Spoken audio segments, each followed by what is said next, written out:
മൂർത്തിത്വേ പരികൽപ്പിതശശഭൃതോ വർത്മാ പുനർജന്മനാമാത്മേത്യാത്മവിദാം ക്രതുശ്ച യജതാം ഭർത്താമരജ്യോതിഷാം ലോകാനാം പ്രളയോദയസ്ഥിതിവിഭുശ്ചാനേകധായഃ ശ്രുതൗ വാചന്നഃ സദദാത്വനേകകിരണസ്ത്രൈലോക്യദീപോ രവിഃ.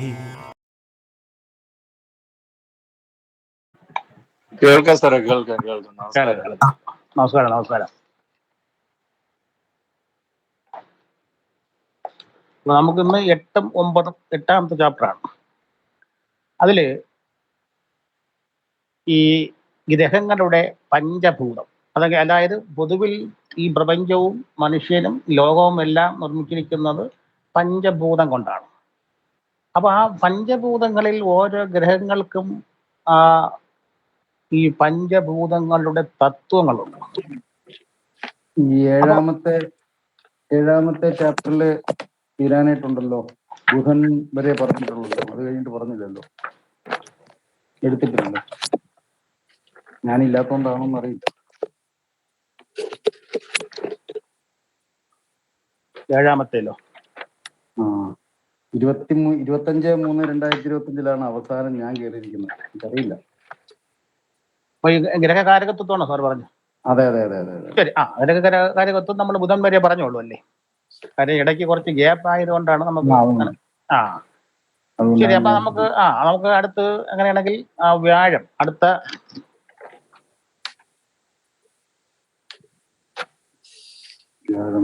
വ്യാഴം. അപ്പോ വ്യാഴനെ കൊണ്ട് പറയുമ്പോ പൊതുവിൽ വ്യാഴനെ പറയുന്നത് സന്താനകാരകൻ എന്നാണ്.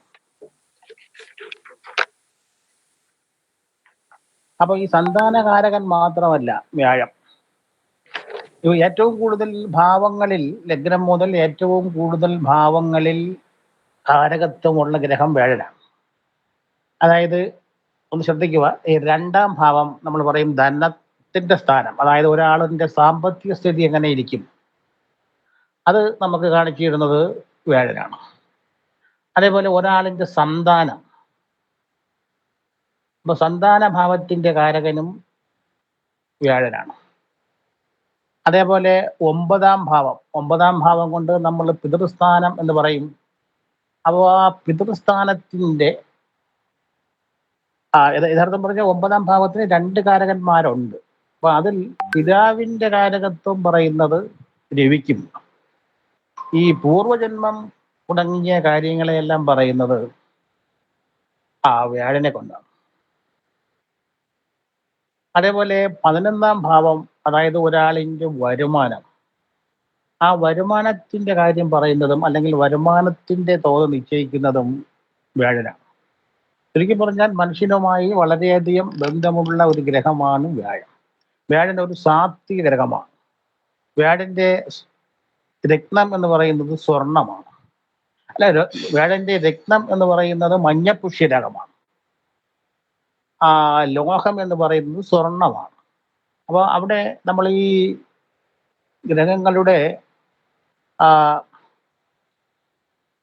അല്ലെ സൂര്യന് റൂബി, ചന്ദ്രന്റെ മുത്ത് അല്ലെങ്കിൽ ചന്ദ്രകാന്ത എന്ന് പറഞ്ഞ ഗ്രഹങ്ങളുടെ രത്നകാരകത്വം പറഞ്ഞപ്പോൾ പറഞ്ഞു ഈ മഞ്ഞപ്പുഷ്യരാഗം സ്വർണത്തിലെ കെട്ടാൻ വിധിയുള്ളൂ എന്ന് പറഞ്ഞു. മറ്റ് എല്ലാം അതേപോലെ സൂര്യന്റെ റൂബിയും സ്വർണത്തിൽ കെട്ടാനേ വിധി.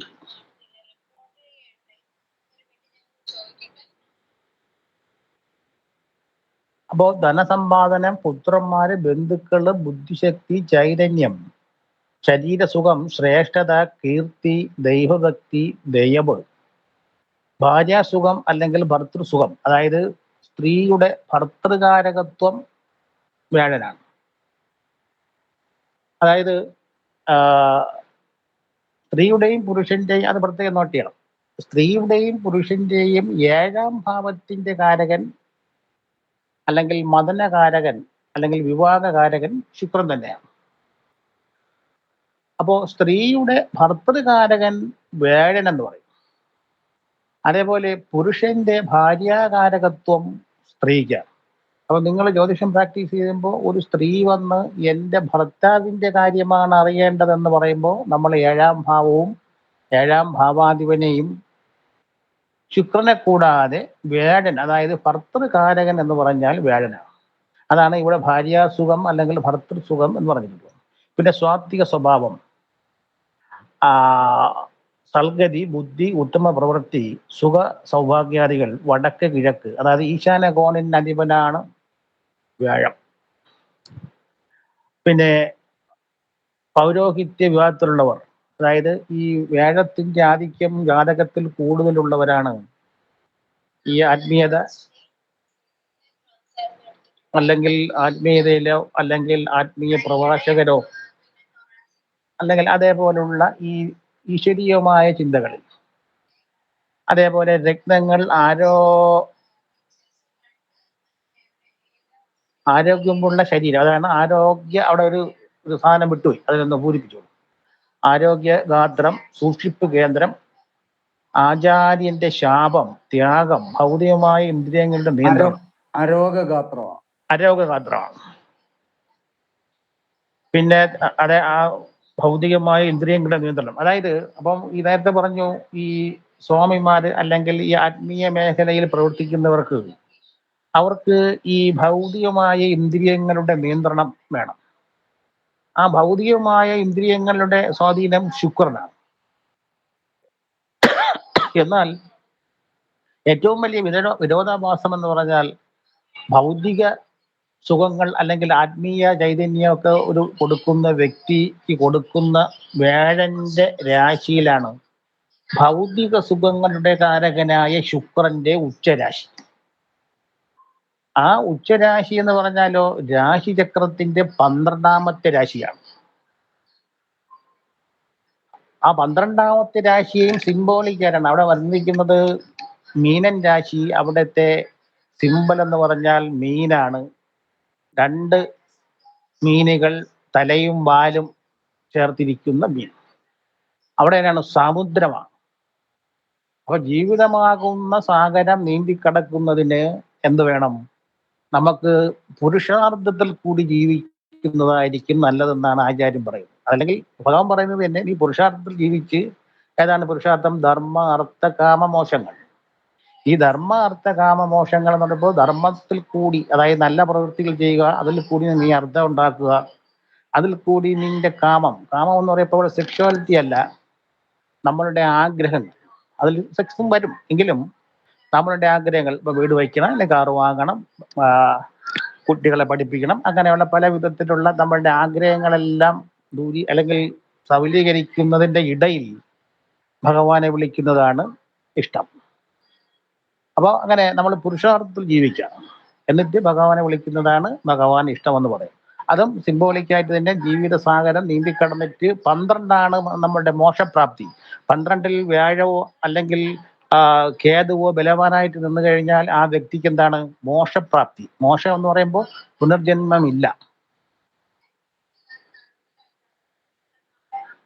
അപ്പോൾ ഇന്ദ്രിയങ്ങളുടെ നിയന്ത്രണം, കാരുണ്യാത്മകത, വേദശാസ്ത്രങ്ങളുടെ പഠനം, രഥം, മതസ്ഥാപനങ്ങളുമായുള്ള ബന്ധം, അത് ഏത് മതമായാലും, ഇപ്പൊ ഹിന്ദുമതം തന്നെ ആവണമെന്നില്ല. ഏത് മതത്തിന്റെയും ആചാര്യ സ്ഥാനത്തുള്ളവർ അല്ലെങ്കിൽ അങ്ങനെയുള്ള ആ മതത്തിന്റെ പൗരോഗത്യമുള്ളവർ, അവരെല്ലാവർക്കും ഈ വേടന്റെ, ഈ ജാതകത്തിൽ വേടൻ ബലവാനായിരിക്കും, അല്ലെങ്കിൽ വേടന്റെ സ്വാധീനം കൂടുതലുണ്ടായിരിക്കും. പിന്നെ ബുദ്ധിവൈഭവം, സമ്പത്തും വസ്തുവകളും, തേൻ, രാജാവിൽ നിന്ന് ആചാര്യന്മാരിൽ നിന്നുള്ള ആദരം, കൂടവയറുള്ളവരായിരിക്കും, വിദ്യാഭ്യാസം, നിയമം, പുണ്യനദികൾ, ഗുരുക്കന്മാർ, പേരും പ്രശസ്തിയും, വിശാല മനസ്കത, മാതുല പുത്രന്മാർ, പശുക്കൾ, മതപരമായ കർമ്മങ്ങൾ, വില കൂടിയ രത്നങ്ങൾ, തരം ബാങ്കുകൾ മുതലായ ധനകാര്യ സ്ഥാപനങ്ങൾ. 10ാം ഭാവത്തിൽ ഒരാളിന്റെ 10ാം ഭാവത്തിൽ വ്യാഴം ബലവാനായിട്ട് നിൽക്കുകയാണെങ്കിൽ, അല്ലെങ്കിൽ ബലവാനായിട്ട് 10ാം ഭാവത്ത് നവാമുഷയും ചെയ്യുകയൊക്കെ ചെയ്തു കഴിഞ്ഞാൽ അയാൾ ധനകാര്യ സ്ഥാപനങ്ങളുമായി അല്ലെങ്കിൽ ധനപരമായ കാര്യങ്ങൾ ഇടപെടുന്ന വ്യക്തിയായിരിക്കും. 10 എന്ന് വെച്ചാൽ ഒരാളിന്റെ കർമ്മസ്ഥാനമാണ്. പിന്നെ യാഗഹോമാദികൾ കാര്യം അതൊക്കെ പറയുന്നതിന്റെ കാര്യം ബ്രാഹ്മണ്യ ഗ്രഹമാണ് ആര് വ്യാഴം. പിന്നെ ശാന്തത, ഹെർണിയ അതായത് കുഴലിറക്കം എന്ന അസുഖം, വിവരശേഖരം, നിഷ്പക്ഷത, അതായത് ഈ ജഡ്ജിമെന്റ് ചെയ്യുന്നവരൊക്കെ ഈ വ്യാഴന്റെ സ്വാധീനമുള്ളവരാണ്. കാര്യം അവര് നിഷ്പക്ഷമാണ്, ഒരു പക്ഷം ചേരുന്ന സ്വഭാവമില്ലാത്തവരാണ്. സൽക്കാരങ്ങൾ, ഉപദേഷ്ടാക്കൾ, മന്ത്രിമാരും, ദൈവകൃപ, അടക്കദേശം, ശ്വാസകോശ രോഗം, ജ്യോതിശാസ്ത്രം, പ്രഭാഷകൻ, മനസ്സ് എടുക്കുന്നത്, സന്യാസിമാരും ഗുരുക്കന്മാരും, മന്ത്രതന്ത്രങ്ങൾ, സർക്കാരിൽ നിന്നുള്ള പാരിതോഷികങ്ങൾ, സമ്മാനങ്ങൾ, പുണ്യനദികൾ, ആനകൾ, പേരക്കുട്ടികൾ, കുതിരകൾ, മറ്റുള്ളവരുടെ സഹായിക്കാനുള്ള അഭിലാഷം, നയചാരുത, മുല്ലയും അതുപോലുള്ള വെളുത്ത പുഷ്പങ്ങൾ, നാളികേരം അടക്കിയ മധുര പലഹാരങ്ങൾ, ഇന്ദ്രിയ നിയന്ത്രണം, ഇവയുടെ എല്ലാം കാരകൻ വേഴനായാൽ വ്യാഴനെ കൊണ്ട് ചിന്തിക്കണം. അപ്പോ ഇതിൽ പറഞ്ഞിരിക്കുന്നത് കൂടുതലും ധനപരമായ കാര്യങ്ങളെയും ഈശ്വരീയമായ കാര്യങ്ങളെയും പറ്റിയാണ് പറയുന്നത്. അപ്പൊ വ്യാഴൻ പൊതുവിൽ പറഞ്ഞു ഒരു വ്യക്തിയുടെ ജാതകത്തിൽ ഏറ്റവും കൂടുതൽ ഭാവങ്ങളിൽ കാരകത്വമുള്ള ഗ്രഹം വ്യാഴനാണ്.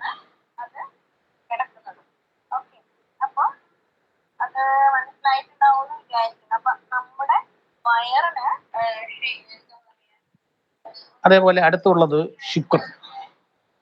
അപ്പൊ ശുക്രൻ നേരത്തെ പറഞ്ഞു ഏഴാം ഭാവത്തിന്റെ സ്ത്രീയായാലും പുരുഷനായാലും അവരുടെ ഏഴാം ഭാവത്തിന്റെ കാരകൻ ശുക്രൻ എന്ന് പറഞ്ഞു. വ്യാഴം ആത്മീയത കൊടുക്കുന്ന ഗ്രഹമാണെങ്കിൽ ശുക്രൻ ഭൗതിക സുഖങ്ങളെല്ലാം കൊടുക്കുന്ന ഗ്രഹമാണ് ശുക്രൻ. അപ്പോ ഒരാളിന്റെ ജീവിതം ഒരുവിധം മെച്ചപ്പെടുത്തി പോകണമെങ്കിൽ അവർക്ക് ജാതകത്തിൽ വ്യാഴനും ശുക്രനും ബലമുണ്ടായിരിക്കണം. അപ്പം ഭൗതിക കാര്യങ്ങളിലേക്കും ആത്മീയ കാര്യങ്ങളിലേക്കും നമുക്ക് ഉയർച്ച വരും. എങ്ങനെ? ശുക്രനും വ്യാഴനും ജാതകത്തിൽ ബലമുണ്ടായിരുന്നാൽ. ശുക്രനെ കൊണ്ട് പറയുമ്പോൾ ഭാര്യ അല്ലെങ്കിൽ ഭർത്താവ്, വിവാഹം, അതായത് കളത്രം, ശയനം, കാമം, ഭോഗം, സുഖം, ഈ വക കാര്യങ്ങളെല്ലാം ചിന്തിക്കുന്നത് ശുക്രനെ കൊണ്ടാണ്. ഒരു ജാതകത്തിൽ ശുക്രൻ നീചനായാൽ അല്ലെങ്കിൽ ബലമില്ലെങ്കിൽ അയാൾക്ക് ഇതെല്ലാം കിട്ടുകയില്ല എന്നല്ല അതിന്റെ അർത്ഥം. പരിമിതികളുണ്ടാവും. അല്ലെങ്കിൽ അപ്പോൾ ശുക്രൻ ഉച്ചനായ ഒരാളാണെങ്കിൽ അയാൾക്ക് നല്ലതുപോലെ മോടി പിടിപ്പിച്ച സൗന്ദര്യമുള്ള വീട് വയ്ക്കാൻ പറ്റും. എന്നാൽ ശുക്രൻ ജാതകത്തിൽ നീചനായാൽ അയാൾക്ക് വീടില്ല എന്നല്ല, അയാൾക്ക് എങ്ങനെ മങ്ങിയതോ അല്ലെങ്കിൽ പഴക്കം ചെന്നതോ അല്ലെങ്കിൽ കാണാൻ അത്ര സുഖകരമല്ലാത്തതോ ആയിട്ടുള്ള വാഹനം, വീട്, ഭാര്യ, ഇതെല്ലാം ഉണ്ടാവും. എന്നാൽ ശുക്രൻ ഉച്ചനാണെങ്കിലോ അയാൾക്ക് നേരെ വിപരീതമായിട്ടായിരിക്കും ഉണ്ടാവും.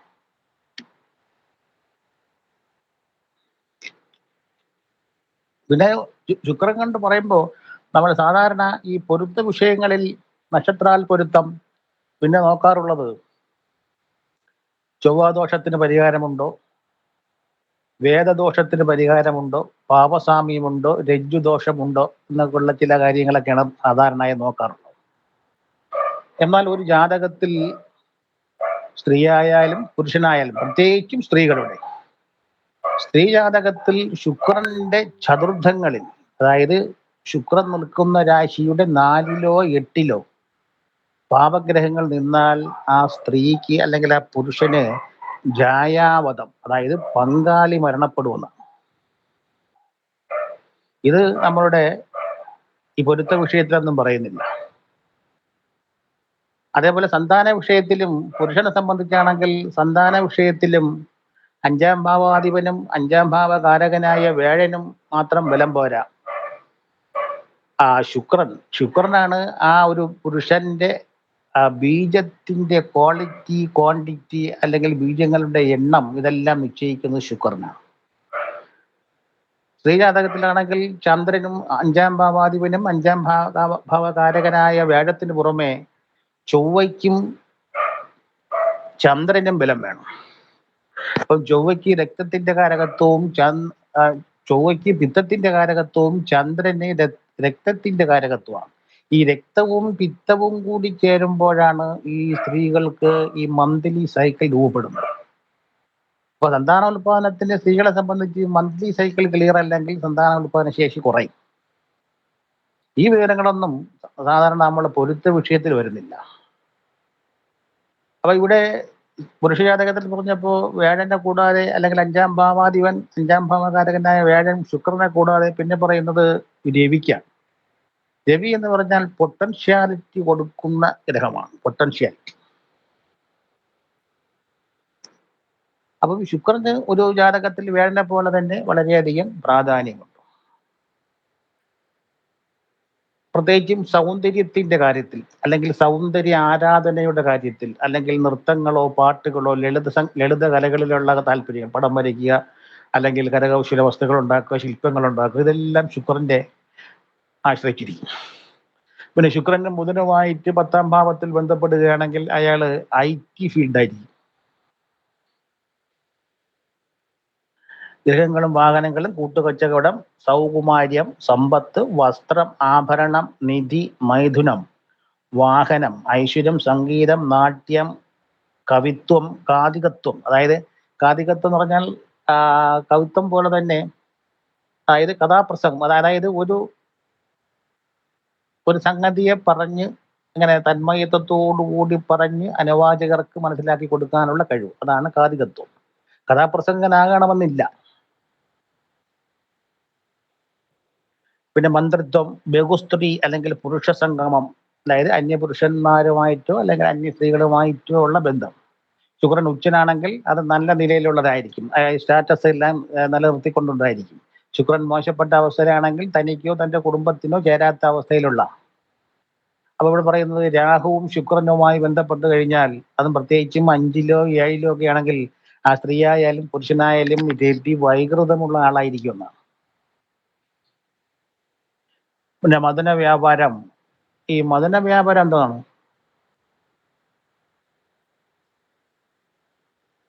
സാധാരണ അരി വ്യാപാരം, കൊപ്ര വ്യാപാരം, അല്ലെങ്കിൽ വെളിച്ചെണ്ണ വ്യാപാരം എന്നൊക്കെ കേട്ടിട്ടുണ്ട്. ഈ മദന വ്യാപാരം എന്താണ്? ഇത്രയേ ഉള്ളൂ. അത് ഈ ചില ആൾക്കാർ ഈ ദിവാസ്വപ്നം കാണുക, അത് പറയുന്നത് ക്രീഡാത്മജാലം കരണാർത്ഥ ചിന്ത. അത് എപ്പോഴും ഒരു പ്രായം കഴിയുമ്പോൾ, അല്ലെങ്കിൽ ഒരു ഇത് മെച്ചുവറൊക്കെ ആയി വരുന്ന ഒരു സ്ത്രീ ആയാലും അല്ലെങ്കിൽ ഒരു പുരുഷനായാലും അവരെന്താണ് ഈ ക്രീഡാത്മജാലം കരണാർത്ഥ ചിന്ത, അതായത് എങ്ങനെ ഇതിനെപ്പറ്റിയുള്ള എപ്പോഴും ഈ ക്രീഡയെപ്പറ്റി, രതി ക്രീഡയെപ്പറ്റിയുള്ള ചിന്തയായിരിക്കും. അതാണ് ഈ മദന വ്യാപാരം, ദിവാസ്വപ്നങ്ങൾ കാണുക എന്ന് പറയും. പിന്നെ സംഭാഷണ ചാതുര്യം, നമ്മൾ 2ാം ഭാവത്തെ പറ്റി പഠിച്ചപ്പോൾ പറഞ്ഞു, ശുക്രനാണെങ്കിൽ എങ്ങനെ നല്ലതുപോലെ നല്ല 2ാം ഭാവത്തിൽ ശുക്രൻ ബലവാനാണെങ്കിൽ സംഗീതത്തിൽ താല്പര്യമുള്ള ആളായിരിക്കും, നല്ല ശബ്ദത്തിന് ഉടമയായിരിക്കും, നല്ലതുപോലെ പാടുന്ന ആളായിരിക്കും. പിന്നെ ശൃംഗാര രസത്തോടുകൂടി സംസാരിക്കുക. ചില സ്ത്രീകളെ കണ്ടിട്ടുണ്ട് ഇങ്ങനെ ശൃംഗാരത്തോടുകൂടി സംസാരിക്കുക, മറ്റുള്ളവരെ പറഞ്ഞു പാട്ടിലാക്കാനുള്ള കഴിവ്.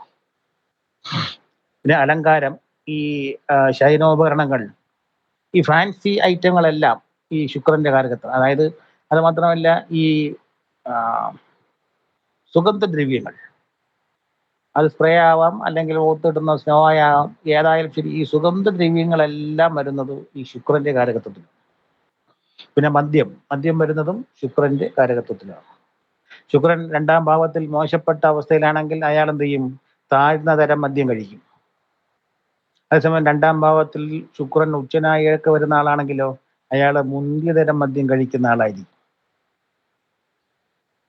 പിന്നെ അലങ്കാരം, ശയനോപകരണങ്ങൾ, തെക്ക് കിഴക്ക് ദിക്ക്, അതേപോലെ മൂത്രസംബന്ധമായ രോഗം, ലഘുഭക്ഷണം കഴിക്കുന്നതും ശുക്രനാണ്. പിന്നെ കാഴ്ച, കന്നുകാലി സമ്പത്ത്, തുണിത്തരങ്ങൾ, വാസനദ്രവ്യങ്ങൾ, സുന്ദരികളുമായുള്ള സംഭോഗം, പശുക്കൾ, സംഗീത ഉപകരണം,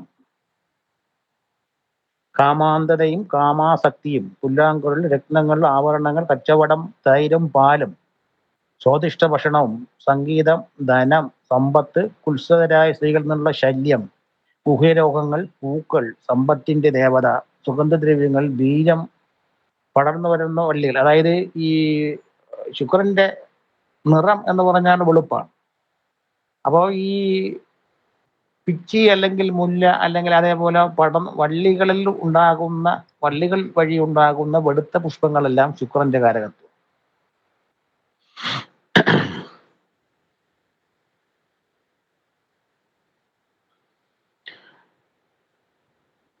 ഭർത്തകരുടെയും സ്ത്രീകളുടെയോ അതിനുള്ള ചങ്ങാത്തം ഇടപെടുന്നത് ഉല്ലാസഭരിതം, അതായത് ഉല്ലാസയാത്രകളെല്ലാം. പിന്നെ ഈ ഹാരങ്ങൾ, അതായത് വിവിധതരം പുഷ്പങ്ങളിൽ ഉണ്ടാക്കുന്ന മാലകൾ, സംഭോഹാസക്തി, യന്ത്രതന്ത്രങ്ങൾ, കണ്ണുകൾ, കപ്പലുകൾ, ചുരുണ്ട മുടിയിഴകൾ, ഉന്മേഷം, ഊർജ്ജസ്വലത, വീര്യം,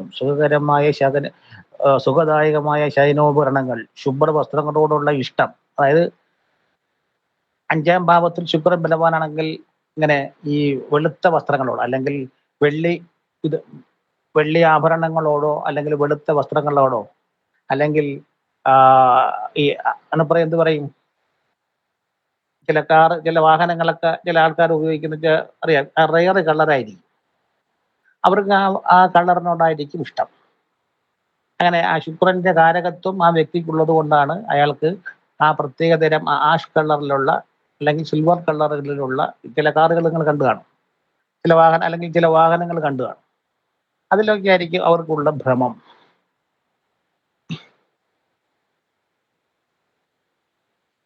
ഇടതുവശം ശക്തി, ഉപാസന, എഴുത്തുകാരൻ, ഗാനങ്ങൾ, കവി അല്ലെങ്കിൽ ഗാനങ്ങൾ ചിട്ടപ്പെടുത്തുന്ന ആൾ. അതായത് നേരത്തെ പറഞ്ഞു, ഈ കവിതയും ഗാനങ്ങളും സംഗീതവും എല്ലാം ലളിത കലകളെല്ലാം ശുക്രനുമായിട്ട് ബന്ധപ്പെട്ടതാണ്. ഇന്നത്തെ കാലത്താണെങ്കിൽ ഈ ഹാസ്യ പരിപാടികൾ അവതരിപ്പിക്കുക, അത് തന്മയത്വത്തോടുകൂടി പറയുക, പാട്ട് പാടുക, അല്ലെങ്കിൽ ഈ പാട്ട് പാടുക മാത്രമല്ല, ഈ പുല്ലാങ്കുഴൽ അല്ലെങ്കിൽ നാദസ്വരം അല്ലെങ്കിൽ അതേപോലെയുള്ള വാദ്യ ഉപകരണങ്ങളിൽ കൂടിയുള്ള സംഗീതം, ഇതെല്ലാം ശുക്രനാണ്. എന്നാൽ സിനിമയും ശുക്രനാണ്. പക്ഷേ സിനിമയുടെ പിന്നിലുള്ള വർക്കുകളെല്ലാം രാഹുവാണ്. ക്യാമറ മുതൽ ആ സിനിമയുടെ പിന്നിൻ്റെ ഒരു വർക്കുണ്ടല്ലോ, ഒരു സിനിമ നമ്മൾ കാണുന്ന വിധത്തിൽ ഒരു സിനിമ ഉണ്ടാക്കി എടുക്കുന്നതിന് പുറകിലുള്ള ഒരു അധ്വാനം ഉണ്ടല്ലോ, അത് രാഹുവിനാണ്. കലാമൂല്യമുള്ള വസ്തുക്കളുടെ ശേഖരം, ഉയർന്നുലയ്ക്കുള്ള രഹസ്യങ്ങൾ, ബുദ്ധികൂർമ്മത, സംഗീതം, നാടകശാലകൾ, ആനകൾ, കുതിരകൾ, രമ്യവും ചിത്രതവുമായ ഹർമ്മ്യങ്ങൾ. അതായത് നേരത്തെ പറഞ്ഞു, ആഡംബര വസ്തുക്കളെല്ലാം ശുക്രനുള്ളതാണ്. മാവുകൾ, പുളിയുള്ള ഫലവൃക്ഷങ്ങൾ, കരിവണ്ടുകൾ എന്നിവയെല്ലാം ശുക്രനെ കൊണ്ട് ചിന്തിക്കും. അപ്പൊ അതായത് ഒരു മനുഷ്യന്റെ മനോവ്യാപാരം അല്ലെങ്കിൽ അയാളുടെ സുഖ സൗകര്യങ്ങൾ, അതിനെല്ലാത്തിനും ചേർത്ത് പറയും ഭൗതിക സുഖങ്ങൾ എന്ന് പറയും. അപ്പോ ഭൗതിക സുഖങ്ങളുടെ എല്ലാം അല്ലെങ്കിൽ ആഡംബരത്വം, അല്ലെങ്കിൽ എങ്ങനെ മറ്റുള്ളവരിൽ നിന്നും വ്യത്യസ്തമായി നിൽക്കുക, അതിൽ കൂടി സമ്പത്ത് ഉണ്ടാക്കുക. അപ്പോൾ അതെന്താണ്, ഇന്ന് ഏറ്റവും കൂടുതൽ സമ്പത്ത് ഉണ്ടാക്കുന്ന മേഖലയാണ് സിനിമ. ഏറ്റവും കൂടുതൽ ഈ മോശപരമായിട്ടുള്ള പ്രവൃത്തി നടക്കുന്നതും സിനിമാ മേഖലയിലാണ്. അപ്പൊ അതിന്റെ കാരണം എന്താണ്, ഈ ആ ശുക്രന്റെ കാരകത്വത്തിലാണ്. അപ്പൊ ആളുകളെ നന്നാക്കുന്നത് വ്യാഴവും ആളുകളെ കുഴപ്പത്തിൽ ചാടിക്കുന്നത് ശുക്രനുമാണെന്ന് ധരിക്കും. ഇനി അടുത്ത് വരുന്നത് ശനിയാണ്. ശനി അതായത് ഒരു വ്യക്തിയെ പരുവപ്പെടുത്തുന്ന ഗ്രഹമാണ് ശനി, ആരായാലും. അപ്പോ ഒരാളിനെ സംബന്ധിച്ചിടത്തോളം അയാൾക്ക് കണ്ടകശനി എന്ന് പറയുന്ന ഒരു സാധനം വരും. അതായത് ചന്ദ്രൻ നിൽക്കുന്ന രാശിയുടെ കേന്ദ്രങ്ങൾ, ചന്ദ്രൻ നിൽക്കുന്ന രാശിയിലോ അതിന്റെ കേന്ദ്രങ്ങളിലോ, അതായത് 1, 4, 7, 10 ഇതാണ് കേന്ദ്രങ്ങൾ എന്ന് പറയും. അപ്പോൾ ഈ ചന്ദ്രൻ നിൽക്കുന്ന രാശിയിലോ അല്ലെങ്കിൽ അതിന്റെ 4ലോ അല്ലെങ്കിൽ അതിന്റെ 7ലോ 10ലോ ശനി സഞ്ചരിക്കുന്ന കാലം ആ വ്യക്തിക്ക് കണ്ടകശനിക്കാലം എന്ന് പറയും. പിന്നെ ഉള്ളത് 7ര ശനിയാണ്. ചന്ദ്രൻ നിൽക്കുന്ന രാശിയുടെ പിറകിലത്തെ രാശി മുതൽ, അപ്പൊ ഉദാഹരണം പറഞ്ഞാൽ ഇപ്പോൾ മേടം രാശിയിലുള്ള അശ്വതി, ഭരണി, കാർത്തിക നക്ഷത്രക്കാർക്ക് 7ര ശനി ആരംഭിച്ചു. കാര്യം മീനൻ രാശിയിൽ ശനി നിൽക്കുന്നു, ഈ നക്ഷത്രം വരുന്നത് മേടൻ രാശിയിലാണ്, അടുത്ത് വരുന്നത് ഇടവൻ രാശിയിലാണ്. അപ്പൊ 7ര കൊല്ലം ശനി 2.5 വർഷം ഒരു രാശിയിൽ നിൽക്കും. അപ്പോൾ ഈ മേടൻ രാശിയിൽ വരുന്ന നക്ഷത്രക്കാർക്ക് ഇപ്പോൾ എന്തായി, ഏഴര ശനിക്കാലം ആരംഭിച്ചു. ഈ ഒരു 2.5 വർഷം വലിയ കുഴപ്പമില്ലാതെ പോകും. പക്ഷെ മേടത്തിൽ വരുമ്പോൾ, 5ാമത്തെ വർഷത്തിലേക്ക് വരുമ്പോൾ, അല്ലെങ്കിൽ 5ാമത്തെ വർഷം വരെ, 2.5 വർഷം മുതൽ 5 വർഷം വരെ, അല്ലെങ്കിൽ 5ാമത്തെ വർഷം വരെ കുറച്ച് കടുപ്പമേറിയായിരിക്കും. എന്തായിരിക്കും ആ കടുപ്പമേറാനുള്ള കാരണം എന്ന് ആർക്കെങ്കിലും പറയാമോ?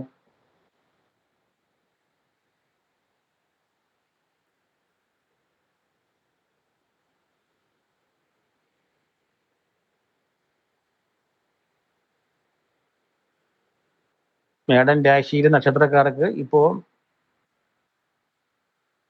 ഏഴര ശനിക്കാലം ആരംഭിച്ചു. അതായത് കഴിഞ്ഞ ആഴ്ച തുടങ്ങി. കുംഭൻ രാശിയിൽ നിന്നും ശനി മീനൻ രാശിയിലേക്ക് വന്നു. ആ ശനി 2.5 വർഷം കാലം കഴിയുമ്പോൾ അത് മേടൻ രാശിയിലേക്ക് വരും. അപ്പോൾ ഈ മേടൻ രാശിയിലെ നക്ഷത്രക്കാർക്ക് അല്പം പ്രയാസകരമായിരിക്കും എന്ന് ഞാൻ പറഞ്ഞു. എന്തായിരിക്കും കാരണം? ആരെങ്കിലും പറയാൻ പറ്റുമോ?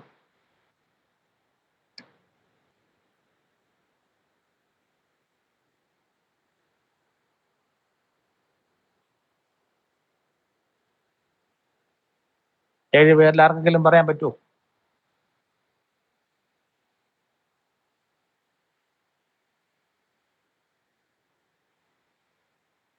ഞാൻ തന്നെ പറയാം. മേടൻ രാശിയിലാണല്ലോ സാറേ ശനിയുടെ നീചരാശി.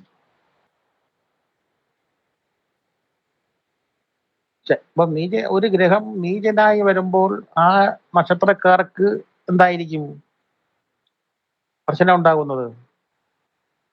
ആ ശനിയുടെ കാരകത്വത്തിനനുസരിച്ച് ആ നക്ഷത്രക്കാർക്ക് ശനിക്ക് എന്തെല്ലാം കാരകത്വം ഉണ്ടോ നമ്മൾ ഇനി പറയാൻ പോകുന്നത് ശനിയുടെ കാരകത്വം. അതേസമയം ഇടവൻ രാശിയിലേക്ക് വരുമ്പോൾ അവർക്ക് ഈ കാഠിന്യം കുറയും. ശനിയുടെ കാഠിന്യം കുറയും. കാരണം ഇടവൻ രാശിക്ക് ശനി യോഗകാരകനാണ്. 9ഉം 10ഉം ഭാവത്തിന്റെ അധിപനാണ് ശനി. അങ്ങനെ വരുമ്പോൾ ഇടവൻ രാശിയിലേക്ക് വരുമ്പോൾ, അത് മാത്രമല്ല ശുക്രനും ശനിയും തമ്മിൽ പരസ്പര യോഗകാരകന്മാരാണ്. ഇടവൻ രാശി എന്ന് പറഞ്ഞാൽ ശുക്രന്റെ രാശിയാണ്. ആ ശുക്രന്റെ രാശിയിൽ വരുന്ന ശനി വരുമ്പോൾ ആ ശനി എന്ന് പറഞ്ഞാൽ ഇടവൻ രാശിക്ക് യോഗകാരകനാണ്. അപ്പോൾ നിങ്ങൾ ബേസിക് പഠിക്കുന്നില്ല എന്നാണ് സാരം. കാര്യം മേടൻ രാശിയിൽ ശനി വരുമ്പോൾ എന്താണ് പ്രത്യേകത എന്ന് ആരും പറഞ്ഞില്ല. അപ്പൊ ശനിക്ക് ഏറ്റവും എന്ന് പറയുന്നത് അഷ്ടമത്തിന്റെ കാരകം, മരണത്തിന്റെ കാരകനാണ് ശനി. ഇപ്പൊ നേരത്തെ പറഞ്ഞല്ലോ, ഒരാളിനെ പരുവപ്പെടുത്തുന്ന ആളാണ് ശനി. പിന്നെ നേരത്തെ പറഞ്ഞാൽ ഏഴര ശനിയെ പറഞ്ഞുള്ളൂ, കണ്ടക ശനിയെ പറഞ്ഞുള്ളൂ. ഇനി എന്നുള്ളത് കണ്ടകശനി, ഏഴര ശനി, അഷ്ടമ ശനി എന്ന് പറയുന്ന സംവിധാനമുണ്ട്.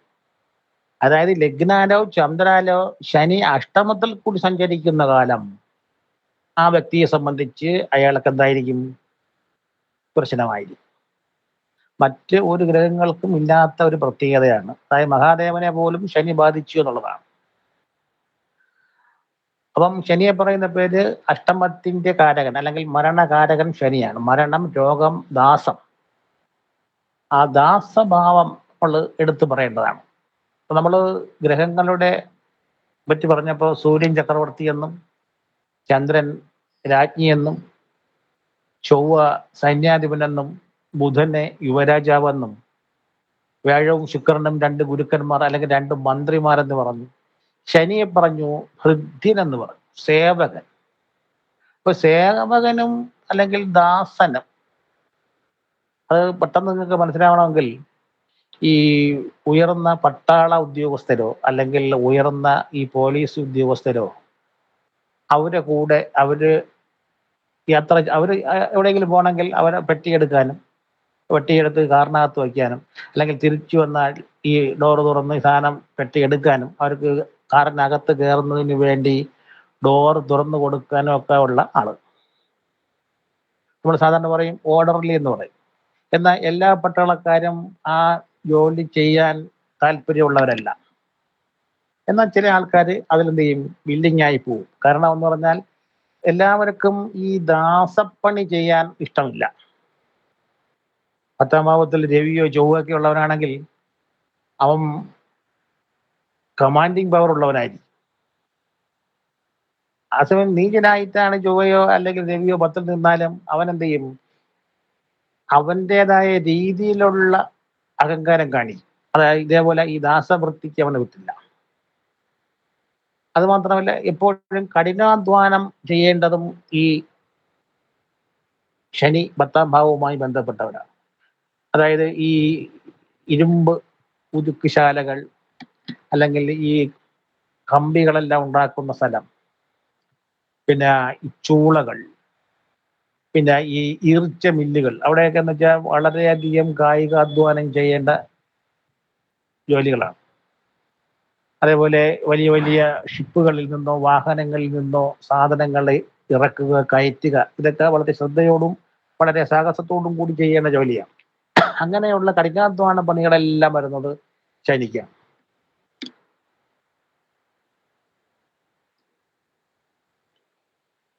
അതേപോലെ ശനിയും ഗുളികനും ആയിട്ട് ബന്ധപ്പെട്ട് 10ാം ഭാവത്തിൽ ബലമില്ലാത്ത അവസ്ഥയിലാണെങ്കിൽ ഈ ശവദാഹം നടക്കുന്ന സ്ഥലത്ത് ജോലി ചെയ്യുന്നവർ, അതായത് എങ്ങനെ, ഇപ്പൊ എല്ലായിടത്തും ഉണ്ട്. ഇപ്പൊ പഞ്ചായത്തിലായാലും മുനിസിപ്പാലിറ്റിയിലായാലും കോർപ്പറേഷനിലായാലും ഈ ക്രിമിറ്റോറിയം ഉണ്ട്. അപ്പൊ അവിടെ ജോലി ചെയ്യുന്നവൻ, അവരും ജോലി ചെയ്യുന്നതാണ്. സാധാരണ മറ്റുള്ളവർ ചെയ്യാൻ മടിക്കുന്ന പ്രവൃത്തി ചെയ്യുന്നവർ, അങ്ങനെയുള്ളതെല്ലാം ശനിയുമായിട്ട് ബന്ധപ്പെട്ടവരാണ്. പിന്നെ എപ്പോഴും പറയും ദുഃഖം ദിനേശാത്മജ, ദുഃഖം കൊടുക്കുന്നത് ശനിയാണ്. ദിനേശൻ എന്ന് പറഞ്ഞാൽ സൂര്യന്റെ പുത്രനാണ് ശനി. അപ്പൊ എപ്പോഴും പറയുന്നു ദുഃഖം ദിനേശാത്മജ, ഒരാളിന് ദുഃഖം കൊടുക്കുന്നത് ശനിയാണ്. മന്ദോ അലസ, മന്ദൻ എന്ന് പറഞ്ഞാൽ ഒരാളിനെ അലസനാക്കും, അലസത ഉണ്ടാക്കും. ഇത് രണ്ടും എവിടെയെങ്കിലും ഒന്ന് കുറിച്ച് വെച്ചോളൂ. ലഗ്നത്തിൽ ശനി നിന്ന് കഴിഞ്ഞാൽ അയാൾ എന്ത് ചെയ്യും? ആ കുട്ടി അല്ലെങ്കിൽ മറ്റുള്ള കുട്ടികൾ കമിഴ്ന്ന് നീന്തുക, ഇതിനെല്ലാം വർത്താനം പറയുക, എഴിക്കുക, നടക്കുക എന്ന ഇതിനെല്ലാം ശനി ലഗ്നത്തിലുള്ള ആള് താമസം ഉണ്ടാവും. അതേസമയം ലഗ്നത്തിൽ രവിയോ ചൊവ്വയൊക്കെ ആണെങ്കിൽ 6 മാസം കഴിയുന്നതിന് മുമ്പ് തന്നെ ഓടാൻ തുടങ്ങും. അപ്പൊ അതാണ് അലസത, മന്ദോ അലസത, അലസത. ദുഃഖം ദിനേശാത്മജ, ഇത് രണ്ടും ഹോരയിലുള്ള 2 വാക്കുകളാണ്. ശനിയെ പറ്റി പറയുമ്പോൾ എപ്പോഴും പറയുന്നത് ഇതാണ്. അന്യഭാഷാ വിദ്യാഭ്യാസം, പ്രത്യേകിച്ചും ഇംഗ്ലീഷ് വിദ്യാഭ്യാസം. ഇപ്പൊ ശനി 2ാം ഭാവത്തിൽ ബലവാനായിട്ട് നിൽക്കുകയോ അല്ലെങ്കിൽ 9ാം ഭാവത്തിലൊക്കെ ബലവാനായിട്ട് നിൽക്കുകയോ അഞ്ചിലെ ബലവാനായി വരികയോ ചെയ്താൽ ഇംഗ്ലീഷിൽ നല്ല പ്രാവീണ്യമുള്ള ആളായിരിക്കും. പിന്നെ അപമാനം, ദാരിദ്ര്യം, ആപത്ത്, ഇരുമ്പ് സംബന്ധമായ തൊഴിൽ, നീച സംസർഗം, കാരാഗ്രഹം, ബന്ധനം, ഇതെല്ലാം കാരാഗ്രഹം, ബന്ധനം, അത് നോർമലി ആകാം, അല്ലെങ്കിൽ തട്ടിക്കൊണ്ടുപോയി ചെയ്യുന്നതും ആകാം. പിന്നെ സന്ധ്യ, ധാന്യ സംഭരണം, ഓർമ്മക്കുറവ്, നാശം, കറുത്ത നിറം, ശാസ്താവ്, വാദവ്യാധി, അലസത, നിദ്രയും അതുമൂലമുള്ള ആലസ്യവും, നിത്യവൃത്തി, കൃഷി, മോഷണം, എണ്ണ, പ്രത്യേകിച്ചും എണ്ണ എന്ന് പറയുമ്പോൾ എള്ളെണ്ണ ആണ് ശനി. പിന്നെ ആശാരിപ്പണി, അന്യദേശാടനം, നാസ്തികത്വം, മലിനൻ എന്ന് പറഞ്ഞാൽ എപ്പോഴും ശരീര ദുർഗന്ധമുള്ളവനായിരിക്കും. പിതൃസഹോദരൻ, ദാസത്വം, കോലാട്, ചർമ്മം, കാപട്യം, വിഷാദം, ദുഃഖം, ദുർദേവതകൾ, അതായത് ഈ ദ്രാവിഡ മാന്ത്രിക കർമ്മങ്ങളൊക്കെ ചെയ്യുന്ന ദേവതകൾ, അതാണ് ശനി. ആവിചാരം, നഷ്ടം, ദഹനക്കേട്, സർക്കാരുമായി ശത്രുത, കടം, പഴയ തുണികൾ, രോഗം, അംഗവൈകല്യം, കൃശഗാത്രം, വാഗ്ദോഷം, വിക്ക് മാത്രമല്ല, ഈ ചില ആൾക്കാർക്ക് ഈ അണ്ണാക്കിൽ, ഈ നാക്കിന്റെ അടിയിൽ ഒരു കെട്ടുണ്ടാവും. അതേപോലെ അനുനാസികത്വം എന്ന് പറഞ്ഞാൽ മൂക്ക് കൊണ്ട് സംസാരിക്കുക, അല്ലെങ്കിൽ മോണരോഗം വരിക, അല്ലെങ്കിൽ ഈ മേൽവായിലെ പല്ലുകൾക്ക് ഇടയുണ്ടാകുക. പിന്നെ ഈ അങ്ങനെ പറയും ഈ ചുണ്ടിന് എന്തെങ്കിലും തകരാറ് വരിക, ഇതെല്ലാം ഈ ശനി 2ാം ഭാവത്തിൽ ദോഷകരമായി വരുമ്പോഴാണ്. 2ആണല്ലോ മുഖം. അതായത് മുഖത്തുണ്ടാകുന്ന അംഗവൈകല്യങ്ങളെല്ലാം ശനിയാണ്. കൃശഗാത്രം, അതായത് ഉണക്ക ശരീരം, വാഗ്ദോഷം, വിക്ക്, സന്ധിവാദം, യന്ത്രങ്ങൾ, തത്വജ്ഞാനം. അതായത് നമ്മൾ നേരത്തെ പറഞ്ഞു വ്യാഴനെ പറഞ്ഞപ്പോൾ പറഞ്ഞു ഏറ്റവും കൂടുതൽ ആത്മീയത കൊടുക്കുന്ന ഗ്രഹം വ്യാഴം എന്ന് പറഞ്ഞു. പക്ഷേ ഈ വ്യാഴനേക്കാളും ഒരു പടി മുമ്പിലാണ് ആത്മീയതയ്ക്ക് ഈ ശനിക്ക് സ്ഥാനമുണ്ട്. കാര്യം 9ാം ഭാവം ശനി ബലവാനായി നിൽക്കുകയാണെങ്കിൽ അയാളെ ശുദ്ധ സന്യാസി എന്ന് പറയണമെന്നാണ്.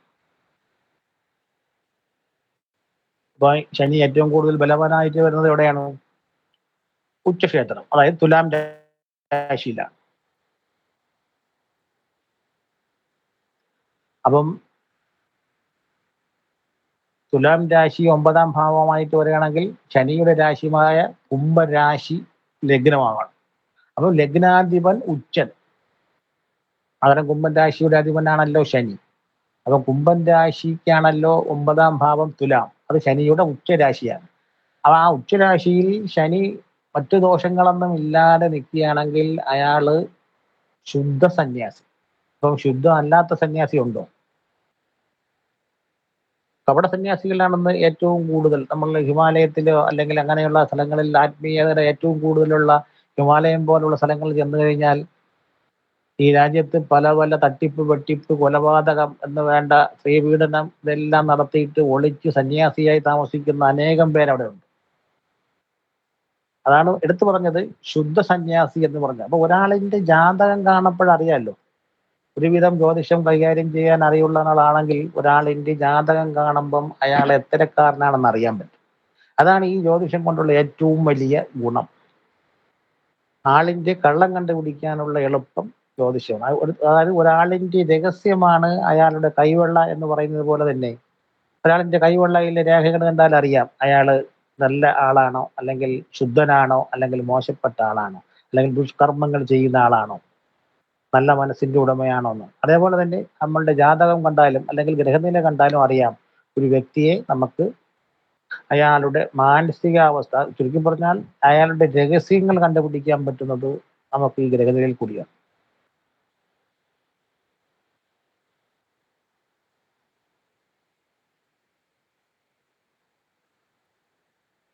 പിന്നെ തത്വജ്ഞാനം, അസൂയ, ലഹരി പാനീയം, ലഹരി വസ്തുക്കൾ. എങ്കിൽ ഇപ്പൊ ചോദിക്കും, നിങ്ങൾ തന്നെ ചോദിക്കും, ഈ ഏറ്റവും കൂടുതൽ ലഹരി ഉള്ള വിഷയം ഇപ്പോഴാണ്, ഇവർക്കെല്ലാം ശനി മോശമായിരിക്കുമോ? ചിലപ്പോൾ അങ്ങനെ ആവാം. ചിലപ്പോൾ അവർ ഇപ്പൊ എല്ലാവരും അല്ലല്ലോ. ഇപ്പൊ കേരളത്തിൽ 3 കോടി ജനങ്ങളുണ്ടെങ്കിൽ 3 കോടി ജനങ്ങളും ലഹരിക്ക് അടിമയല്ല, അല്ലെങ്കിൽ ലഹരി കച്ചവടം നടത്തുന്നില്ല, വാങ്ങുന്നില്ല. ആ ശനിയുടെ ഈ കുംഭൻ രാശിയിൽ നിന്നും മീനൻ രാശിയിലേക്ക് ശനി വരുന്ന സമയത്ത് ആ മീനൻ രാശിയോ അല്ലെങ്കിൽ കുംഭൻ രാശിയുമായി ബന്ധപ്പെട്ട് നിന്നിട്ടുള്ള നക്ഷത്രക്കാരായിരിക്കും ഈ വിൽക്കുകയും വാങ്ങുകയും അല്ലെങ്കിൽ മുറി തുറന്ന് ജനലിൽ കൂടി ചാടി ഓടുകയൊക്കെ ചെയ്യുന്നത് ആ ശനിയുടെ ആ സ്വാധീനത്തിൽ വരുന്നവരായിരിക്കും. അതാണ് ലഹരി പദാർത്ഥങ്ങളുടെ ഉപയോഗം അല്ലെങ്കിൽ ലഹരി വസ്തുക്കൾ, ലഹരി പാനീയങ്ങൾ. കാരാഗൃഹത്തിൽ ശിക്ഷ, അതായത് തടവ്. നേരത്തെ പറഞ്ഞു തടവ്, അത് ലീഗലി ആവാം അല്ലാതെയാവാം. പാപകർമ്മൻ, കള്ളന്മാരിൽ നിന്നുള്ള കൊള്ളക്കാരിൽ നിന്നുള്ള ഉപദ്രവം, കുൽസിത പ്രവൃത്തി, അതായത് കുൽസിത സ്ത്രീകളോട് താല്പര്യം. അപ്പോൾ അവിടെ കുൽസിത സ്ത്രീകളോട് താല്പര്യം എന്ന് പറയുന്നതിൽ കുറച്ചുകൂടി വ്യക്തമായി പറഞ്ഞാൽ ഈ മകരം ലഗ്നക്കാർക്ക് ഒരു പ്രത്യേകത. അവാരശാസ്ത്രത്തിൽ പറയുന്നു മകര ലഗ്നക്കാരനോ അല്ലെങ്കിൽ ലഗ്നക്കാരിയോ ആയാൽ അഗമ്യ ജരാങ്കനാസു എന്ന് പറയുന്ന ഒരു ദോഷം. അഗമ്യ ജരാങ്കനാസു എന്ന് പറഞ്ഞാൽ തന്നെക്കാളും പ്രായ കൂടുതലുള്ള സ്ത്രീകളിലോ അല്ലെങ്കിൽ പുരുഷന്മാരിലോ, അതായത് ഗമിക്കാൻ പറ്റാത്ത വിധത്തിൽ പ്രായമുള്ളവരുമായിട്ടുള്ള ബന്ധം, അതാണ് അഗമ്യ ജരാങ്കന എന്ന് പറയുന്നത്. ഈ പണ്ട് കാലത്ത് പുരുഷ പ്രാധാന്യമുള്ളത് കൊണ്ടാണ് പുരുഷനെ പറ്റി തന്നെ മാത്രം പറയുന്നത്. അതെന്നാൽ നമ്മൾ മനസ്സിലാക്കേണ്ടത് ആ സ്ത്രീക്കും അത് ബാധകമാണ്. അപ്പോൾ ഹോരയിൽ സ്ത്രീജാതക പ്രകരണം എന്നൊരു പ്രത്യേക അധ്യായമുണ്ട്. അത് സ്ത്രീകളെ മാത്രം ബാധിക്കുന്ന കാര്യമാണ്, പുരുഷന്മാരെ ബാധിക്കുന്ന കാര്യമല്ല.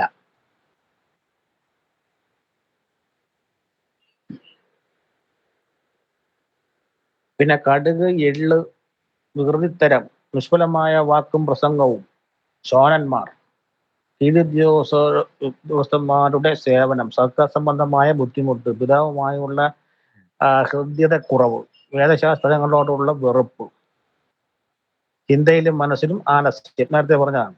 പടിഞ്ഞാറോട്ടുള്ള നീക്ക്, കാര്യം പടിഞ്ഞാറ് ദിക്കിന്റെ അധിപൻ ശനിയാണ്. വേപ്പ് മരം, മുള, കരിമ്പന, അവലക്ഷണമായ മുടി, ഇപ്പൊ ഇന്ന് പറയുകയാണെങ്കിൽ ഇന്ന് ചെറുപ്പക്കാരെ നോക്കിക്കഴിഞ്ഞാൽ ആണേത് പെണ്ണേതെന്ന് തിരിച്ചറിയാൻ പറ്റാത്ത അവസ്ഥയിലാണ്. ആണാണോ പെണ്ണാണോ എന്നറിയണമെങ്കിൽ അടുത്ത് വന്നാലേ അറിയാൻ പറ്റൂ. ഈ മുടി അങ്ങനെയാണ് ഇപ്പം. പിന്നെ പഴക്കം തോന്നിക്കുന്ന പ്രകൃതം, അല്ലെ പഴക്കം തോന്നിക്കുന്ന എന്തും ശനിയാണ്. ജീർണം ശനിക്ക് പറയുന്നത് ജീർണം സംസ്കൃതം, അതായത് എങ്ങനെ ജീർണം സംഭവിച്ചതും വളരെ പഴക്കമുള്ളതുമാണ്. പിന്നെ ഇരുമ്പ് സാധനങ്ങൾ, പരുഷമായ സംസാരം, വികൃത ദന്തം, കഴുതകൾ, അഞ്ജനക്കല്ല്, കാട്ടിലും മലമ്പ്രദേശങ്ങളിലെ സഞ്ചാരം, ഉഴുന്ന്, ആക്രിസാധനങ്ങൾ, കാട്ടുപൂക്കൾ, നീണ്ടു നിൽക്കുന്ന, അതായത് നീണ്ടു നിൽക്കുന്ന ഈ ദുഃഖം. അപ്പോൾ ദുഃഖം നീണ്ടു നിൽക്കുകയാണെങ്കിൽ ഒരു സ്ത്രീയെ സംബന്ധിച്ചാണെങ്കിൽ അവർക്ക് ദുഃഖം നീണ്ടു നിൽക്കണമെങ്കിൽ ഒന്ന് ഭർത്താവ് മരണപ്പെടണം, അല്ലെങ്കിൽ ആ, സന്താനങ്ങൾ നഷ്ടപ്പെടണം. അതേപോലെ കഴിക്കുന്ന ഫലങ്ങൾ, വന്യമൃഗങ്ങൾ, വിദേശ ഭാഷ, ഇവയെല്ലാം ശനിയെ കൊണ്ട് ചിന്തിക്കും. അപ്പൊ ഇവിടെ ശനിയെ കൊണ്ട് പറഞ്ഞപ്പോൾ കുറച്ച് നല്ല കാര്യങ്ങളും പറഞ്ഞു, കുറച്ച് മോശപ്പെട്ട കാര്യങ്ങളും പറഞ്ഞു.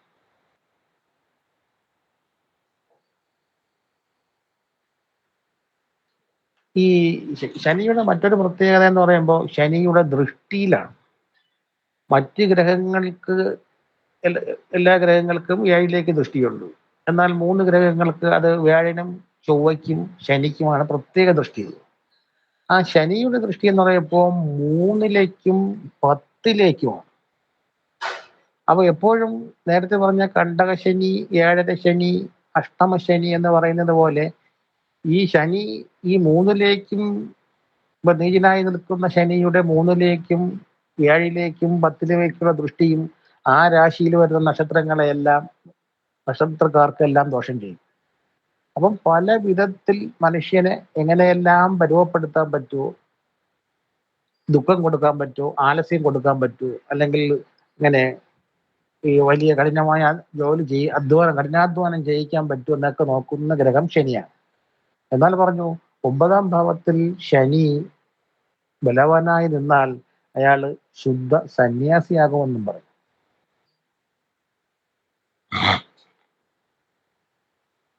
ഈ അടുത്തുള്ളതാണ് രാഹു. രാഹുവിനെ ജ്യോതിഷ ഭാഷയിൽ പറയുന്ന പേരാണ് മോഹകാരകൻ. രാഹു ലഗ്നത്തിലോ 5ലോ 7ലോ ഒക്കെ നിൽക്കുകയാണെങ്കിൽ അവർക്ക് ഉറപ്പായും പ്രണയ വിവാഹമായിരിക്കും. കാര്യം രാഹു തമോഗ്രഹമാണ്. അപ്പൊ ഒരു വ്യക്തിയുടെ ജാതകത്തിൽ നോക്കിയിട്ട്, അല്ലെങ്കിൽ ഗ്രഹനിലയിൽ കൂടി ആ വ്യക്തി നോർമൽ വിവാഹം, അതായത് അറേഞ്ച്ഡ് മാരേജ് ആണോ അതോ ലവ് മാരേജ് ആണോ എന്നറിയണമെങ്കിൽ അയാളുടെ 5ഉം 7ഉം തമ്മിലുള്ള ബന്ധമാണ്. 5ാം ഭാവാധിപനും 7ാം ഭാവാധിപനും തമ്മിലുള്ള ബന്ധത്തെ ആശ്രയിച്ച്, 5 എന്ന് പറഞ്ഞാൽ മനസ്സ്, 7 എന്ന് പറഞ്ഞാൽ അയാളുടെ പങ്കാളി, ലഗ്നം എന്ന് പറഞ്ഞാൽ ആ വ്യക്തി. ഇപ്പൊ ലഗ്നവും 5ഉം 7ഉം തമ്മിലുള്ള ഒരു കോമ്പിനേഷനാണ്. അതിൽ വരുന്ന ഗ്രഹങ്ങളെ ആശ്രയിച്ചിരിക്കും അയാൾ പ്രണയിച്ച് വിവാഹം കഴിക്കണോ, അല്ലെങ്കിൽ അറേഞ്ച്ഡ് വിവാഹം കഴിക്കണോ, വീട്ടുകാരെല്ലാം കൂടി നിശ്ചയിക്കുന്ന വിവാഹം കഴിക്കണോ, അല്ലെങ്കിൽ തനിക്ക് ഇഷ്ടപ്പെട്ട ആളിനെ വിവാഹം കഴിക്കണം. അതിലേറ്റവും കൂടുതൽ പ്രേരണ ഉണ്ടാക്കുന്ന ഗ്രഹങ്ങൾ 3 പേരാണ്. 1 രാഹു, 2 ചൊവ്വ, അടുത്തത് ശുക്രൻ. നേരത്തെ പറഞ്ഞു ശുക്രനും രാഹുവും തമ്മിൽ 7മായി ബന്ധപ്പെട്ട് കഴിഞ്ഞാൽ അയാൾ എന്താണ്, രതി വൈകൃതമുള്ള ആളാണെന്ന്. അപ്പൊ പുതിയ ജ്യോതിഷ ചിന്തകൾ പറയുന്നത് രാഹു കേതുക്കളും കുള്ളികനൊക്കെ തമോ ഗ്രഹങ്ങളാണ്. അവരുടെ ദൃഷ്ടിക്കോ അല്ലെങ്കിൽ അവരുടെ യോഗങ്ങൾക്കോ ഒന്നും വളരെ പ്രാധാന്യമില്ല, അത് തമോ ഗ്രഹങ്ങളാണെന്ന് പറയും. എന്നാൽ നമ്മൾ പറയുന്ന പാരമ്പര്യം, നമ്മൾ പഠിക്കുന്ന പാരമ്പര്യ ജ്യോതിഷികൾ പറയുന്നു രാഹു കേതുക്കളും ഗുളികനും ഏറ്റവും അപകടകാരികളാണ്. അവരുടെ ദൃഷ്ടിയും യോഗവും എല്ലാം വളരെയധികം ശ്രദ്ധിക്കണം. കാരണം സൂര്യന് മറ്റ് ഗ്രഹങ്ങൾക്ക് മൗഢ്യം കൊടുക്കാൻ കഴിയുന്ന ഗ്രഹമാണ് സൂര്യൻ, അല്ലെങ്കിൽ ആ നക്ഷത്രമാണ് സൂര്യൻ.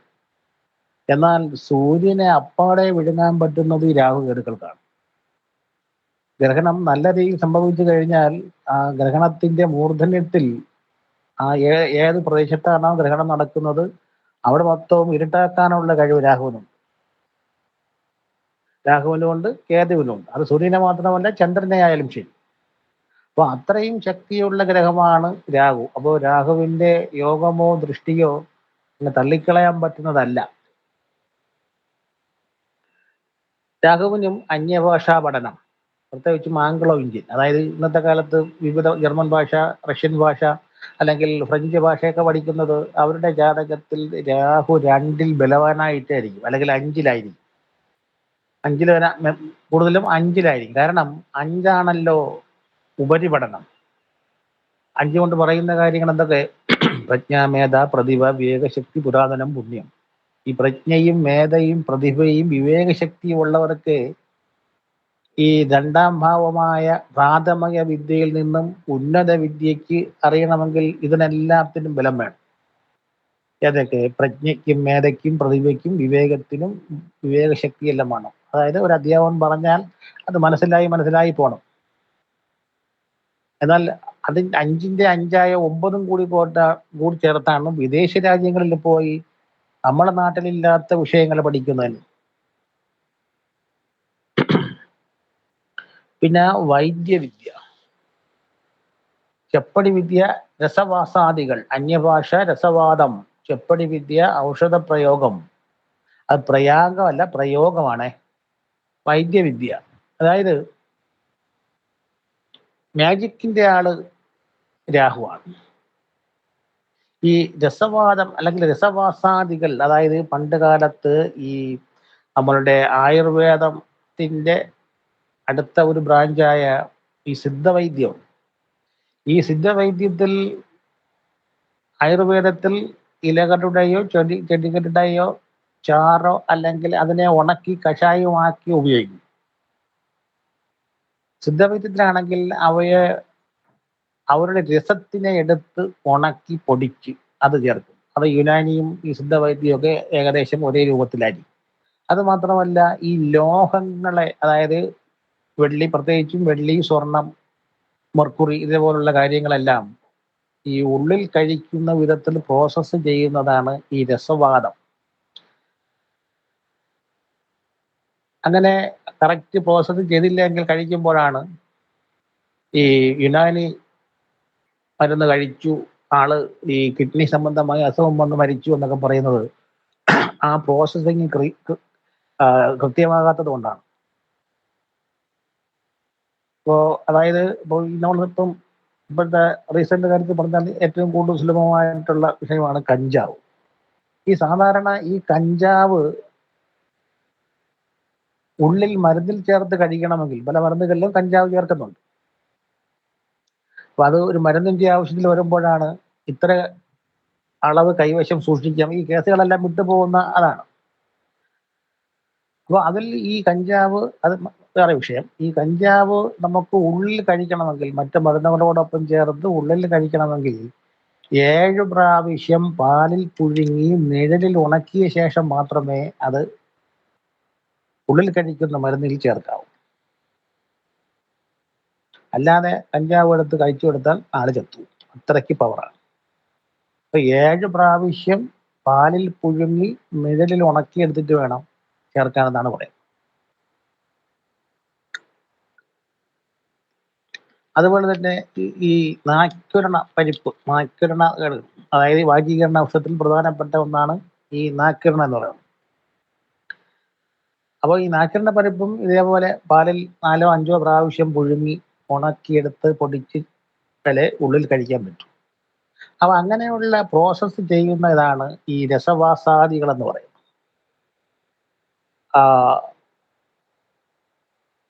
നമ്മുടെ കുമാരകോവിൽ എന്ന് പറയുന്ന ക്ഷേത്രത്തില് ആ ദേവനെ ഉണ്ടാക്കിയിരിക്കുന്നത് അദ്ദേഹത്തിന്റെ രാത്രിയാകുമ്പോൾ വസ്ത്രം ഉടുപ്പിക്കും. അപ്പൊ ഈ വിഗ്രഹം വിയർക്കും. കാര്യം ഈ രാത്രിയിൽ വസ്ത്രം ഉടുപ്പിക്കുന്നതെന്ന് വെച്ചാൽ ഈ വിഗ്രഹം വിയർക്കുന്നതിനെ ഒപ്പിയെടുക്കാൻ വേണ്ടിയിട്ടാണ്. രാവിലെ അതിനെ പിഴിഞ്ഞ് അഭിഷേകം ചെയ്ത പാലിൽ കൂടി ചേർത്താണ് ഈ ആൾക്കാർക്ക് തീർത്ഥമായിട്ട് കൊടുക്കുന്നത്. കാര്യം ആ വിഗ്രഹം നിർമ്മിച്ചിരിക്കുന്നത് ഒരു പ്രത്യേക രീതിയിലാണ്.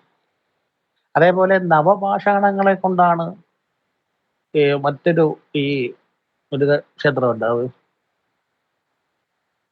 തിരുച്ചെന്തൂരാണ്. അവിടെ ഉണ്ടെങ്കിലും നവപാഷാണങ്ങളെ കൊണ്ടാണ്. അപ്പൊ അവിടെ നവപാഷാണങ്ങൾ എന്ന് പറഞ്ഞാൽ 9 വിഷയങ്ങൾ കൊണ്ടാണ് അത് സിദ്ധന്മാരിൽ, അതായത് അഗസ്ത്യ മുനിയുടെ ഏറ്റവും പ്രധാനപ്പെട്ട ശിഷ്യനായ ഭോഗർസ്വാമിയാണ് ഈ സംഭവം ഉണ്ടാക്കിയത്. അപ്പൊ അതിനെ അഭിഷേകം ചെയ്ത് വരുന്ന തീർത്ഥമായാലും ആ പാലായാലും വെള്ളമായാലും അത് തീർത്ഥമായി കുടിക്കുമ്പോൾ അത് വളരെയധികം ഔഷധം എന്ന് പറയും. അതേപോലെ ഈ തഞ്ചാവൂരിൽ ഒരു ഉണ്ട് വൈദ്യീശ്വരൻ കോയിൽ. അവിടുത്തെ ഈശ്വരൻ വൈദ്യരാണ്. കാര്യം ആ ഈശ്വരനെ അഭിഷേകം ചെയ്യുന്ന ജലം നേരെ പോകുന്നത് ഒരു കുളത്തിലാണ്. ആ കുളത്തിൽ കുളിച്ചു കഴിഞ്ഞാൽ മാറാത്ത ചർമ്മരോഗങ്ങൾ മാറുമെന്നാണ് വിശ്വാസം. അതാണ് അവിടുത്തെ ഈശ്വരൻ വൈദ്യനാണ്. അതാണ് വൈദ്യീശ്വരൻ എന്ന് പറയുന്നത്.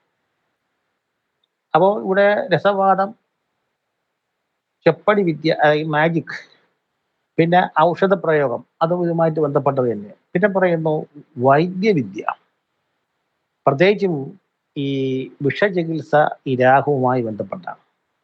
അപ്പോൾ നിങ്ങളുടെ ആരുടെയെങ്കിലും ജാതകത്തിൽ രാഹു 8-ലോ 9-ലോ ആണെങ്കിൽ നിങ്ങൾക്ക് മാന്ത്രിക കർമ്മങ്ങൾ ചെയ്യാനുള്ള അവകാശമുണ്ടെന്നാണ്. രാഹു 7-ലോ 8-ലോ ഉണ്ടെങ്കിൽ മാന്ത്രിക കർമ്മങ്ങൾ, അങ്ങനെ ഈ ചെപ്പടി വിദ്യയല്ല, അതും മാന്ത്രിക കർമ്മം എന്ന് പറയുമെങ്കിലും അത് മാജിക്കാണ്. അല്ലാതെ മാന്ത്രിക കർമ്മങ്ങളുണ്ടല്ലോ,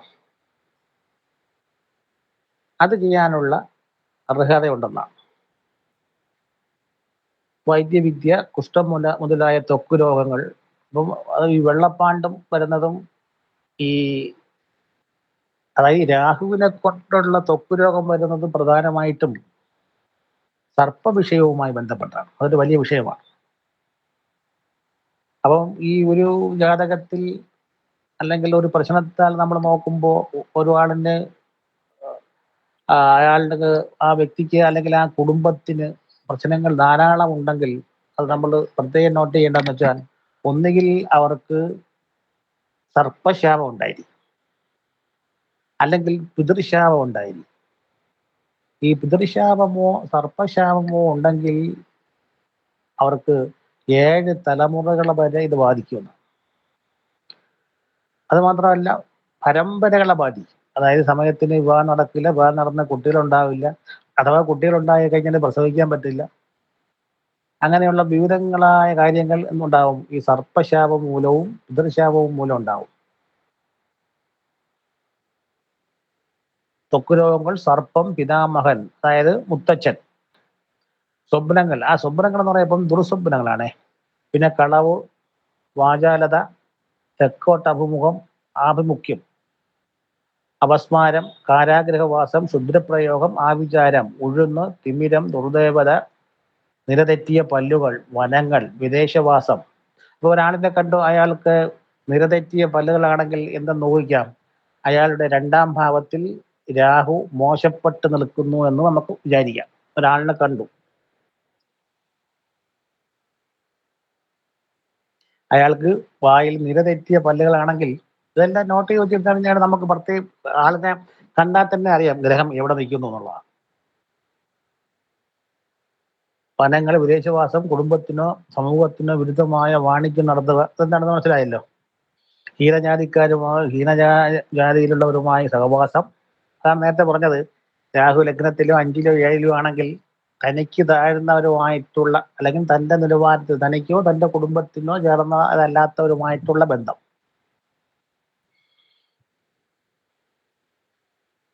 പിന്നെ പരുഷവാക്ക്, വിഷം കടിക്കുക അല്ലെങ്കിൽ വിഷം തീണ്ടുക, സർപ്പദംശനം, രണ്ടും ഒന്ന് തന്നെ.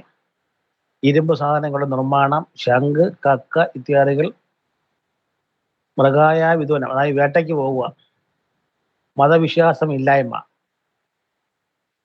മസൂരി രോഗം, കുഷ്ഠരോഗം, അധികാരത്തിലേക്കുള്ള ഉയർച്ച, ആത്മഹത്യാ പ്രവണത, ചിലവുകൾ, സാംക്രമിക രോഗം, ചൂതാട്ടം, മനസ്സിന്റെ ആശയക്കുഴപ്പം.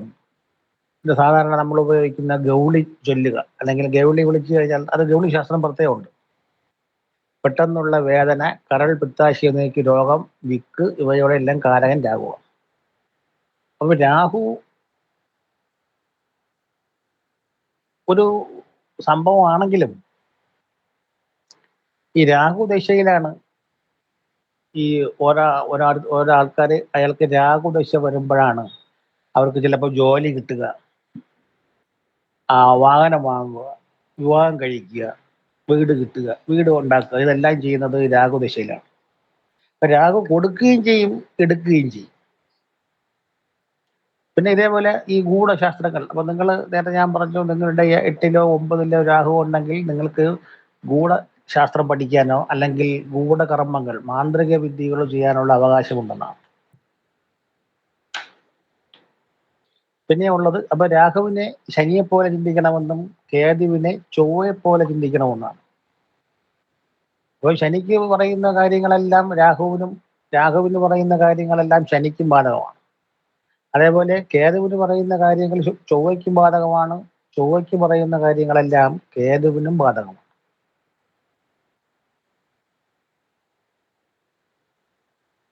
മോശം നേരത്തെ പറഞ്ഞു, ശനിയോ കേതുവോ 12-ാം ഭാവത്തിൽ വരവാനായി നിന്നു കഴിഞ്ഞാൽ അയാൾക്ക് മോശപ്രാപ്തി, പിന്നെ ദുഃഖം, വടക്ക് പടിഞ്ഞാറ് ദിക്ക്, ആംഗ്ലോ ഇന്ത്യൻ ഭാഷ, വായു സംബന്ധമായ രോഗം,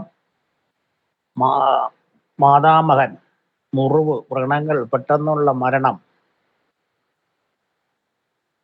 പുഴുക്കൾ, ചുവന്ന വസ്തുക്കൾ, കുഷ്ഠം, ചൊറി, ചിരങ്ങ്, അഗ്നിമൂല അപകടം, ആത്മഹത്യ, കല്ലുകള്, കുരുക്കള്, ലൈംഗിക വൈകൃതം, വിഷം, പൂച്ചയെ ഭയം, കൊമ്പുള്ള മൃഗങ്ങൾ, മോക്ഷം, കാരാഗ്രഹവാസം, ബന്ധനം, ദുർദേവതകൾ, വസൂരി, ആഭിചാരം, ക്ഷുദ്രം, സ്വപ്നം, മാൻ, കലമാൻ, വീട്ടിൽ വളർത്തുന്ന കോഴി, കാളി, ശിവൻ, ഗണപതി എന്നീ ദേവതകളെ ആരാധിക്കൽ, പരമ്പൊരുളിനെ പറ്റിയുള്ള അറിവ്, കഴുകൻ, ഭ്രഷ്ട്, കണ്ണുദീനം, അത്തിമരം, വെറ്റിലക്കൊടി, മുതിര, വിഷക്കുരൻ, ഇവയെല്ലാം കേതുവിനെ കൊണ്ട് ചിന്തിക്കാവുന്നതാണ്. ഇതിൽ കേതുവിനെ കൊണ്ട് വേറെ ഒരു പ്രധാനപ്പെട്ട കാര്യം എന്ന് വെച്ചാൽ ജലരൂപത്തിലുള്ള അഗ്നിയെ ചിന്തിക്കുന്നതും കേതുവിനെ കൊണ്ടാണ്. അപ്പൊ അഗ്നി എന്ന് പറയുമ്പോൾ ജലരൂപത്തിലുള്ള അഗ്നിയുണ്ടോ? ഏതെങ്കിലും ജലരൂപത്തിലുള്ള ഒരു അഗ്നിയെ പറ്റി ആരെങ്കിലും പറയാമോ?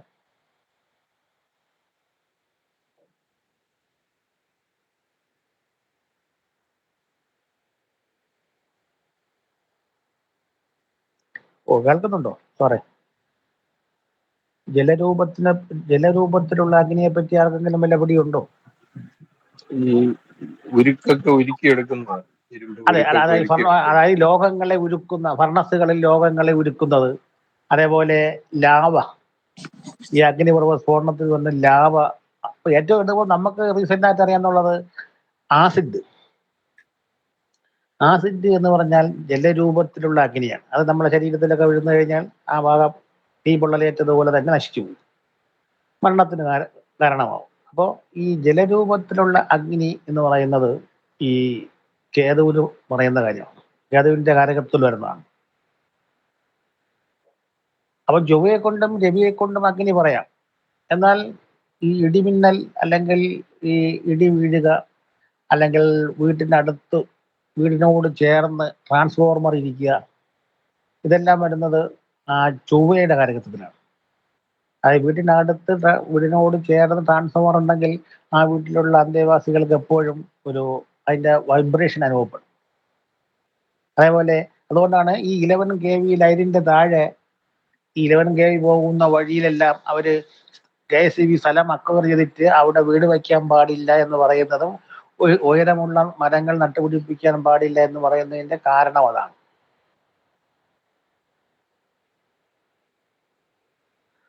അപ്പൊ ഇനി നമുക്ക് ഇതിനകത്ത് ഇല്ലാത്ത ഒരു സംഭവമാണ് ഗുളികൻ. ഗുളികനും കുറച്ച് കാരകത്വങ്ങളുണ്ട്, അത് നമുക്ക് അടുത്ത ക്ലാസ്സിൽ പറഞ്ഞു തരാം. അപ്പോൾ ഒന്ന് എഴുതിയെടുക്കേണ്ടി വരും. അപ്പോൾ ഇതിൽ പൊള്ളിക്കാൻ പറ്റിയില്ല. നമുക്ക് അടുത്ത ക്ലാസ്സിൽ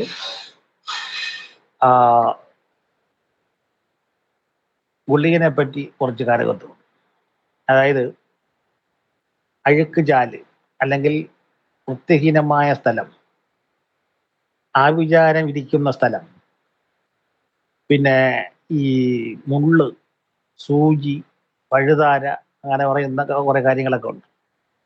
ശവം കത്തിയതിന്റെ ബാക്കി വരുന്ന വിറക്, ഉമി, ഭസ്മം, ഇതെല്ലാം ഈ ഗുളികന്റെ കാരകത്തിൽ വരുന്നതാണ്. പാള, ഈ കമുകിൽ നിന്ന് വീഴുന്ന പാള, ഇതെല്ലാം ഗുളികന്റെ കാരകത്തിൽ വന്ന് കത്തിയന്റെ ബാക്കിയുള്ള ശവം, അങ്ങനെയൊക്കെ കുറെ കാര്യങ്ങളുണ്ട്. അതും നമ്മൾ അറിഞ്ഞിരിക്കുന്നത്. അത് നമുക്ക് അടുത്ത ക്ലാസ്സിൽ പറഞ്ഞുതരാം. അപ്പോൾ ഇന്ന് നമുക്ക് ഇവിടെ നിർത്താം. എല്ലാവർക്കും നമസ്കാരം. സാർ ഒരു കാര്യം പറഞ്ഞിട്ട്, ആ പിന്നെ നമ്മൾ ഈ ഓരോ ക്ലാസിന്റെ വീഡിയോ തൊട്ടടുത്ത ദിവസങ്ങളിൽ ഈ ഗ്രൂപ്പിൽ പോസ്റ്റ് ചെയ്യുമായിരുന്നു. ആ ആ അപ്പൊ അത് ഞാൻ പ്രത്യേക ഒരു ഫോൾഡറിൽ സേവ് ചെയ്തിട്ടുണ്ടായിരുന്നു. ഓ പക്ഷെ അതില് ഒട്ടുമിക്കത് ഓപ്പൺ ആവുന്നില്ല.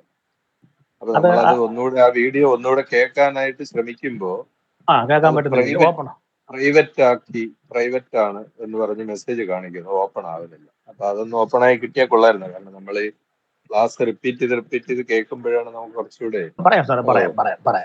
ശരി. ഓക്കെ. എല്ലാവർക്കും നമസ്കാരം.